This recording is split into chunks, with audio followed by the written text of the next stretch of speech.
But let's jump into our next story. This is probably something that might be affecting you, and we'd love to know if it is affecting you. So if there's long taxi waits for you, let us know. Exactly. So taxi users in Dubai are facing long waiting times. So it's that time of the year again when the city just gets busier and taxis get more difficult to hail. And being peak tourist season, having our neighbor host the FIFA World Cup 2022, attractions opening up, the F1 races being winters and etc., it is no wonder that demand for cabs, hence the waiting time, have shot right up. And in a statement from Hala Taxi, they clarified that we are aware that the city is busy and that the demand for Hala taxis is much higher. And over the past few months, we have worked with RTA and our taxi partners to roll out additional taxis and captains identifying being present in high-density locations to absorb the demand as much as possible.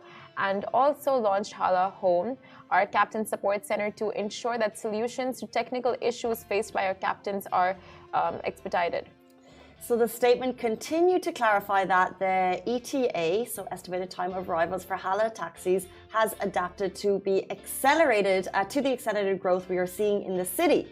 So as Simran mentioned, the F1, especially the Dubai World Cup, they are adapting to that. They said we are continuously rolling out operational solutions to cater to this high demand. We have amplified our care team's focus to ensure that customer complaints that are brought to us are handled with utmost care and urgency.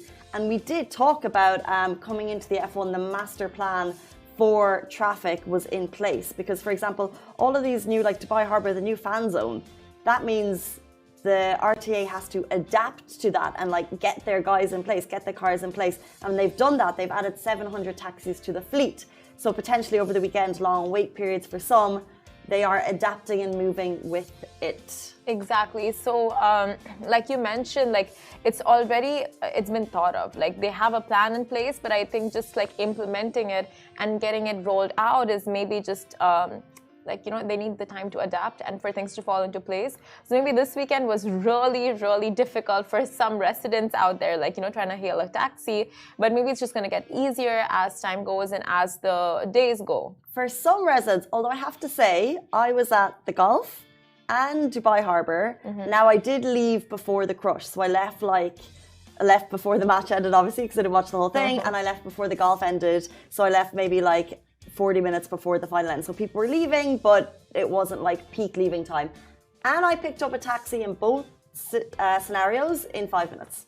So I left two of the busiest sporting events in Dubai over the weekend, and I did not have a long wait taxi. Maybe I was lucky, maybe I was fortunate, but my experience taxi this weekend was actually fine. I'm sure, of course, not everyone is facing long waiting times of 15 to 20 to 25 to 30 minutes. But of course, it depends on the timing. If it's peak hours, is it rush hours? When is it? What is it? Where, location, all of that. But those who are facing it, just know that things will get easier. Fingers crossed. Maybe we can do the taxi rain dance. Because there are rain dances. Maybe there's a taxi dance for the taxi gods. Maybe that's what I was doing over the weekend. Taxi dance? Taxi rain dance. Taxi dance. I didn't need to. That's what I'm saying. There was no issue. Should we jump into our next story?